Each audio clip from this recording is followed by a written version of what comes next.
오늘 말씀은 세례요한이 곧 등장하실 메시아의 길을 준비하면서 외친 말씀이죠. 회개하라, 천국이 가까이 왔느니라. 물론 세례요한이 이 세 마디 말만 계속 외친 것은 아니죠.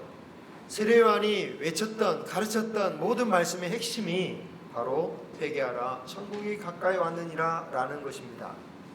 그런데 이 핵심은 예수님이 전하신 말씀의 핵심이기도 했습니다. 한 장을 넘겨서 4장 17을 보면 똑같이 예수님께서 이 말씀을 외치면서 사역을 시작하셨다라고 말씀하고 있죠. 그런데 같은 메시지를 전했다고 할지라도 이 세례 요한이 그 메시지를 예수님만큼 정확하게 이해했느냐, 그런 것 같지는 않습니다. 왜냐하면 나중에 세례 요한이 자신이 기다리고 기다렸던 그 메시아가 예수님이 맞으신지 아니신지, 다시 기다려야 되는지, 예수님의 사역을 듣고 들었지만 헷갈리는 것을 보게 돼요.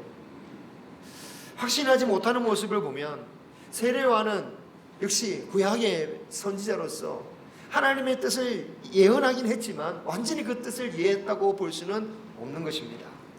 여러분, 세례 요한도 그랬다면 그럼 과연 우리는 이 회개하라, 천국이 가까이 왔느니라는 이 말씀을 정말 과연 제대로 이해하고 있는지 우리 스스로 항상 확인해 볼 필요가 있습니다.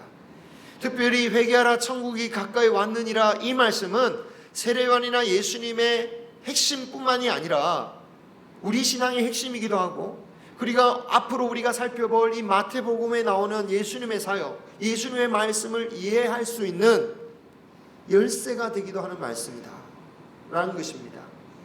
자, 우선 회개하라는 말씀, 그냥 이 단어의 사전적인 일반적인 의미로 이해하자면 잘못된 행위를 뉘우치고 고치는 것, 그래서 윤리적인 삶을 살아라, 뭐 이런 정도의 의미가 될 것입니다.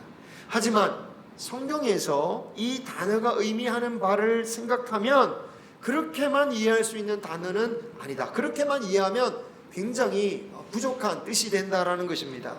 구약에서는 회개하라는 말씀보다는 다른 표현으로 말하죠. 돌아오라, 하나님께 돌아오라. 그렇습니다.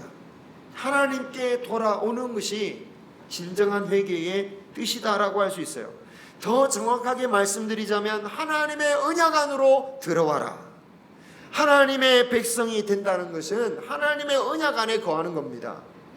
하나님의 동산에 있던 아담이 쫓겨난 이유가 무엇이죠? 하나님과 맺었던 그 약속을 어겼기 때문에 하나님과 함께 할 수 없는 존재가 되었습니다.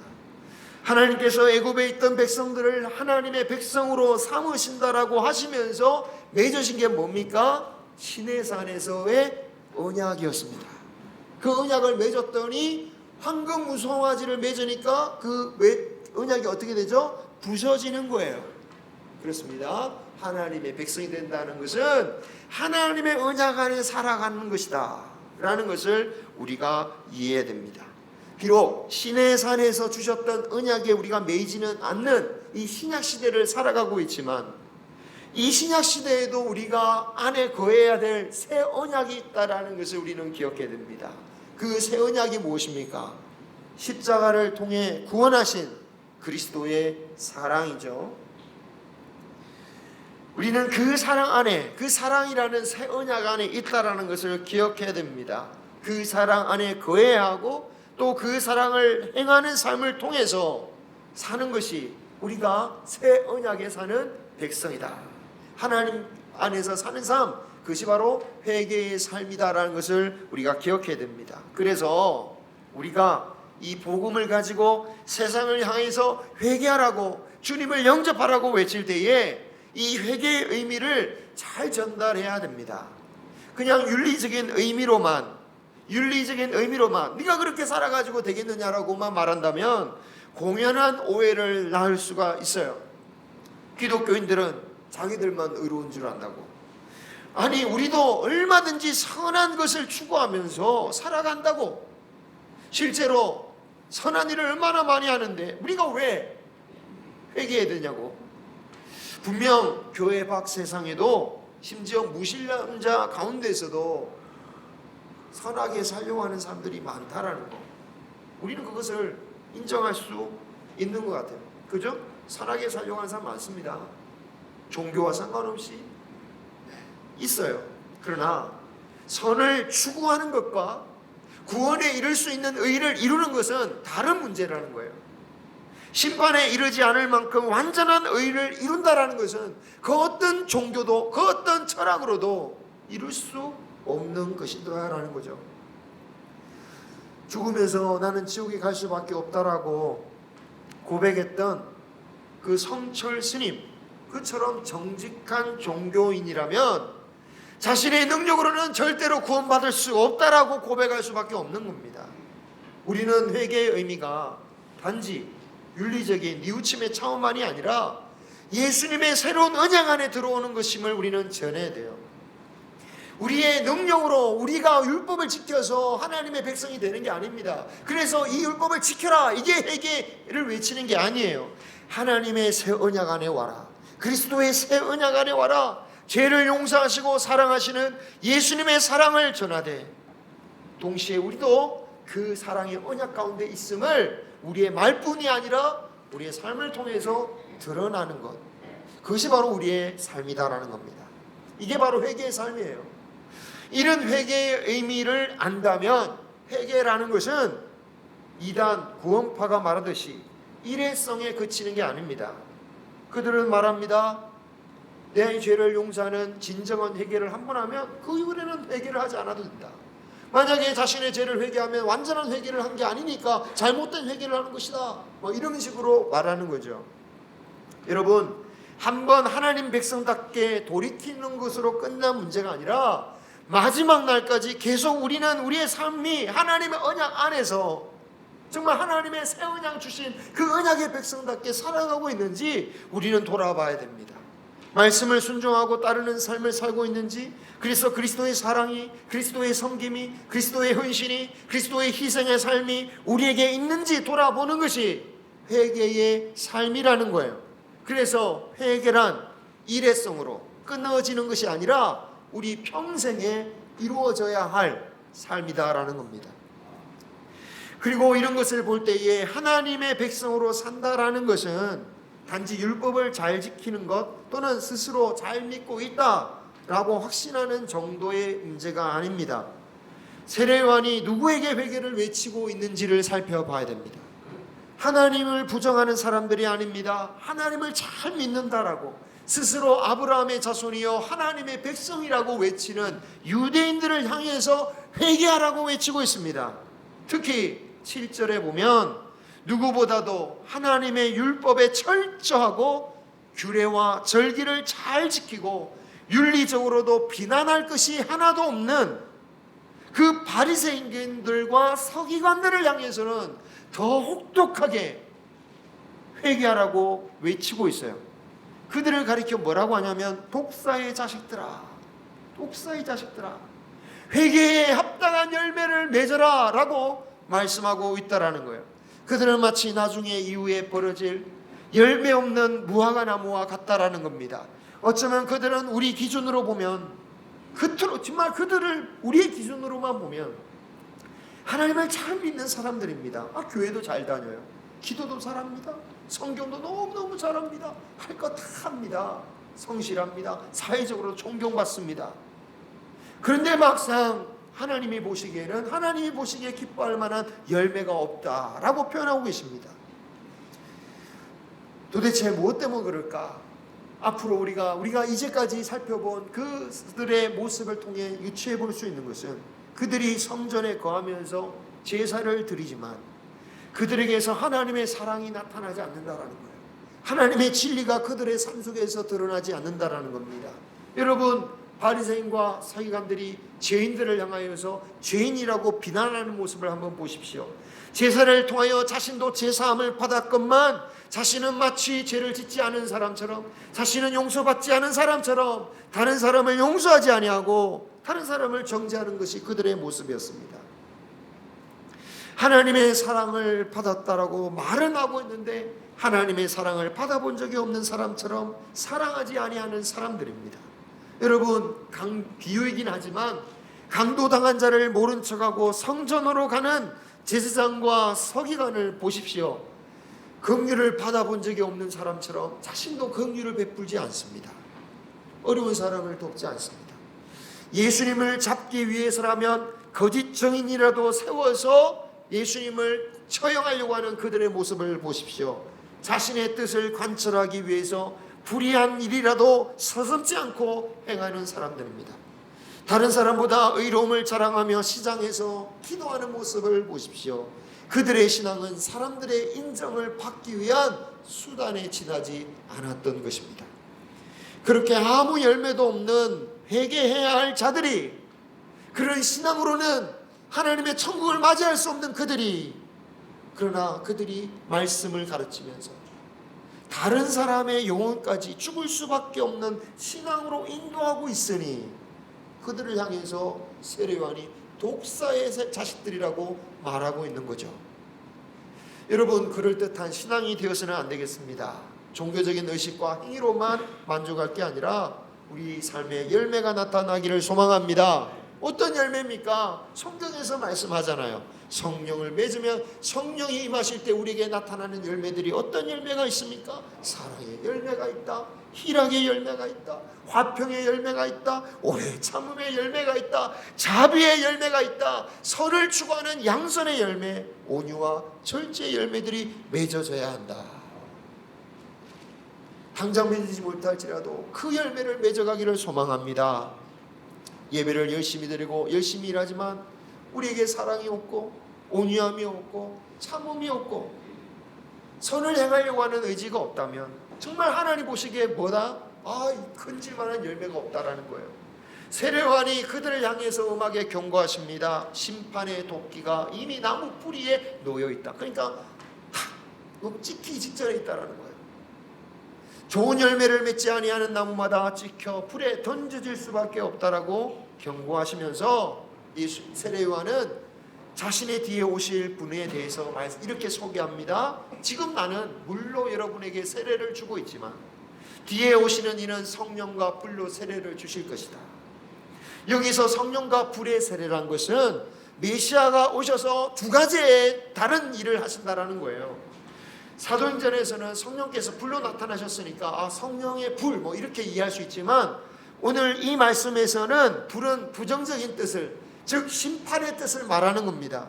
그러니까 진정한 회개, 하나님의 언약 안에 들어오는 자에게는 성령의 세례를 통하여 구원의 길로 인도하시겠지만 그 메시아가 하지만 하나님의 언약 안에 들어오지 않고 자기 마음대로 살아가는 자는 심판의 불을 받게 된다라는 거예요.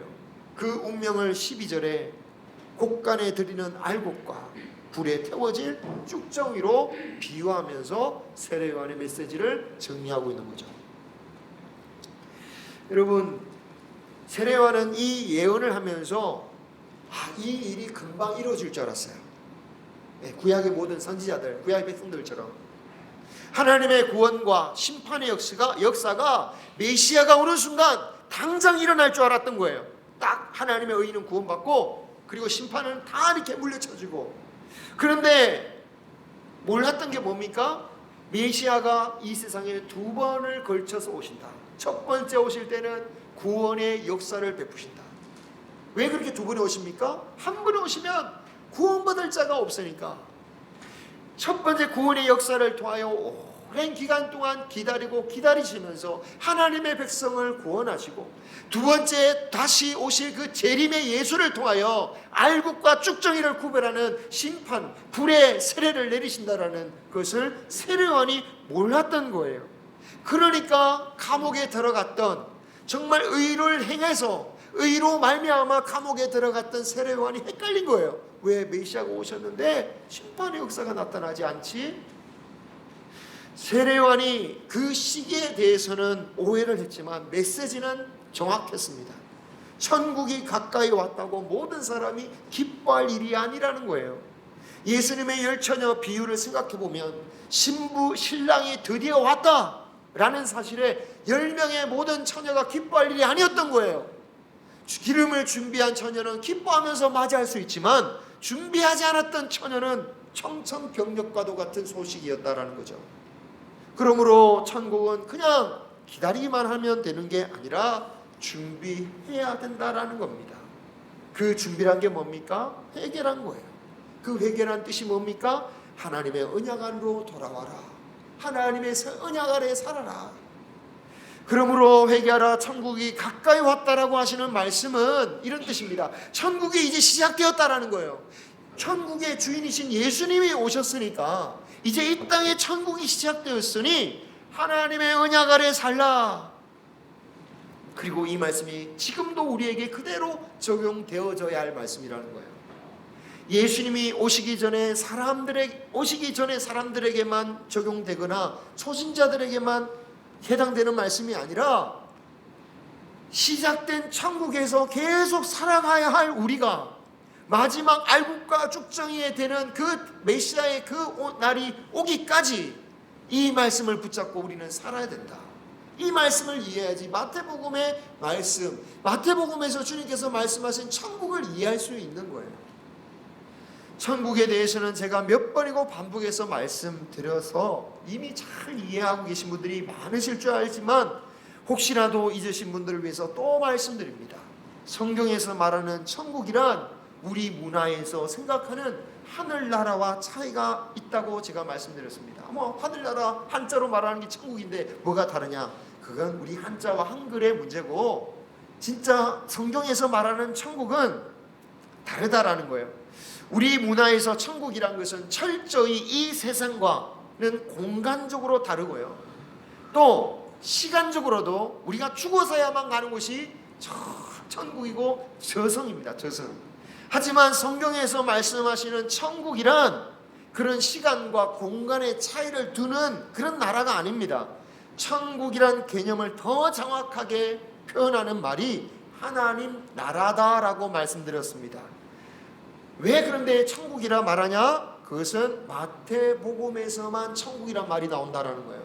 왜 마태복음에만 천국이란 말이 나오냐? 디모데후서에서도 나옵니다만 디모데도 유대인이라는 특징이 있어요. 즉 마태복음은 유대인들을 위한 복음서였습니다.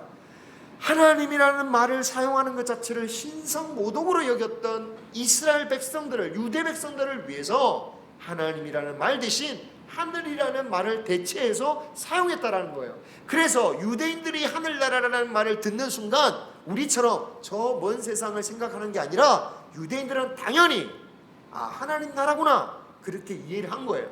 다만 이방인들을 대상하라는 복음서, 누가복음이나 각종 서신서들에는 그 말을 사용했다가는 이방인들은 주로 우리처럼 생각했거든요. 그리스 헬라 문화 보면 신들이 다 저 세상에 살고 있어요. 그러니까 딴 세상을 말하는 거예요. 그래서 천국이란 말, 오해할까봐 천국이란 말 대신 하나님 나라라는 명확한 명칭을 사용하고 있다라는 거예요. 그래서 여러분, 이 땅에서 하나님 나라라는 것은 이곳이냐 저곳이냐의 문제가 아니라 중요한 건 뭐다? 하나님이 다스리는 곳이다 라는 겁니다. 왜 그렇습니까? 이 세상도 하나님이 만드시고 하나님의 것이기 때문입니다. 그런데 이 세상이 왜 하나님 나라 같지 않습니까? 왜 이 세상이 하나님의 것인데 마귀 세상처럼 보일 때가 많습니까? 그것은 하나님의 다스리심을 거부하기 때문이죠. 하나님을 거부하고 마귀의 유혹에 따라 살아가니 참으로 마귀의 땅으로 변하는 것입니다. 하지만 이 땅에서 하나님의 다스림을 받는다면 그곳은 곧 하나님의 나라가 되는 것입니다. 예수님께서 우리에게 그래서 무엇을 구하라고 하셨습니까? 하나님 나라와 그 의를 구하라. 우리의 가정이나 우리의 교회, 우리가 거하는 곳에 하나님의 다스림이 임하기를 너희들이 기도하고 그 일을 위해서 수고하라는 뜻이에요. 하나님 나라를 이루는 것, 그것은 예수님께서 구원의 역사를 이루시는 방법과 똑같습니다. 무력이나 경제력으로 이루는 것이 아니라 회개의 삶을 통해서 우리가 하나님의 언약 아래에 살아감으로 하나님 나라가 이루어지는 겁니다. 이 땅에서 하나님 나라가 그래서 따로 어디 있는 게 아닙니다. 요즘 하늘의 별 따기라는 임영웅의 콘서트 티켓을 딱 구해서 그 공연장에 딱 들어가면 야 여기가 천국이구나 이런 것처럼 야 멋진 교회, 이 교회 와왔구나, 이 교회가 정말 하나님 나라구나, 그런 식으로 하나님 나라가 되는 게 아니다라는 거예요.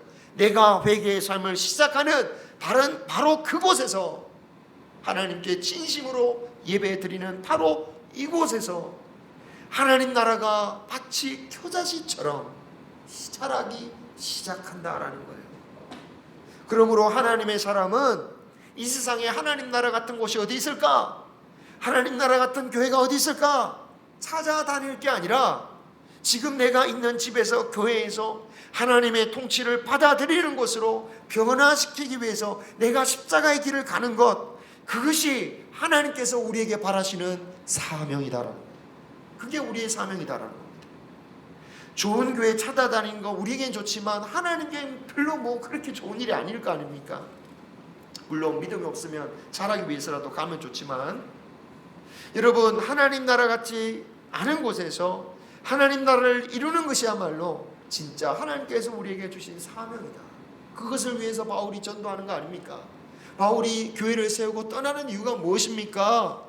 하나님 나라가 시작되었으니 또 다른 사역자를 통하여 또 말씀의 씨를 뿌려서 하나님께서 자라게 만드시고, 나는 아직 하나님 나라 같지 않은 세상을 가서 이 세상을 다스린 분은 하나님이시라고 그 하나님의 말씀 복음의 씨앗, 하나님 나라의 씨앗을 또 심으려고 하나님 나라 같지 않은 곳으로 가는 겁니다. 우리도 하나님 나라 만들기를 소망합니다. 제가 이 땅에 이루어질 천국에 대해서 지금 말씀드렸지만, 물론 우리가 종국적으로 기대하는 천국은 영원한 천국입니다. 눈물도 없고 슬픔도 없고 고통도 없고 외로움도 없는 그 영원한 천국. 여러분, 그 천국에 지금 죽어도 천국에 갈 수 있는지 우리는 어떻게 합니까? 가장 전통적인 방법은 그 천국에 관한 확신을 주시는 성경 말씀을 보면서 야, 이 말씀이 내 말씀이다 라고 믿는 것인데, 저는 그 방법은 문제가 있다고 생각합니다. 왜 그렇습니까? 가룟 유다 같은 사람이 이 말씀이 내 말씀이다 라고 믿으면 가룟 유다도 천국에 가는 겁니까? 물론 가룟 유다도 회개하면 가죠. 그죠? 하지만 하나님의 언약 가운데 거할 생각도 없으면서 성경 말씀 그 돈을 우상처럼 모시고 세상을 하나님보다 다 귀하게 여기면서 야, 이 말씀은 그래도 내가 이렇게 살고 있지만 이 말씀은 내 말씀이야 라고 믿는다면 과연 천국에 속할 수 있겠습니까? 그런 식으로 믿어서 천국 갈 수 있다면 예수님께서 천국 앞에서 부인당할 사람이 있다라고 하신 말씀은 있을 수 없는 얘기겠죠. 그렇죠? 그 천국에서 부인당한 사람들도 다 내가 예수 믿고 하나님 나라에 갈 수 있다고 확신한 사람들이니까. 여러분, 지금 적어도 천국에 갈 사람은 지금 하나님의 통치를 받아들이고 하나님의 나라를 이루어가는 사람입니다. 지금 우리 삶에서 통치를 받아들이는 삶, 이 삶을 뭐라고 말합니까? 다른 말로 말하면 깨어있으라는 거예요. 깨어있으라는 말이 이 말입니다. 그죠? 깨어있으라. 하나님의 백성답게 살고 있는지 깨어있으라는 거예요. 돈 문제 때문에 기도하고, 물론 기도하는 건 좋지만 뭐 세상 문제 때문에 기도하고 그게 깨어있는 게 아니라 내가 정말 하나님의 백성으로서 살아가고 있는지 내 자신을 돌아보면서 하나님 앞에 기도하면서 주의 백성답게 살아가는 것, 주 앞에 깨어지는 것, 붙드는 것, 부르짖는 것, 그것이 바로 깨어있는 삶이다. 말씀을 맺습니다. 여러분, 천국은 이미 시작되었습니다. 완성된 천국을 향하여 우리는 살아가고 있는 겁니다. 그래서 우리는, 그리고 우리 마을에도 우리 가정에도 천국이 시작된 줄 믿습니다. 그 천국을 소중하게 여기를 소망합니다. 그래서 어떤 이는 그 천국을 가볍게 여기는 이도 있죠. 하지만 천국은 뭐와 같다? 박태무치의 보화와 같다. 그 가치를 아는 사람이 많이 알고 귀하게 여기고 그것을 위해서 자신의 모든 것이라도 내어놓을 수 있는 삶을 살 수 있는 것입니다. 바라기는 이 우리에게 시작된 천국 깨어 있어서 소중히 가꾸고 자라게 할 수 있는 저와 여러분이 되시기를 주님의 이름으로 축원합니다. 기도하겠습니다.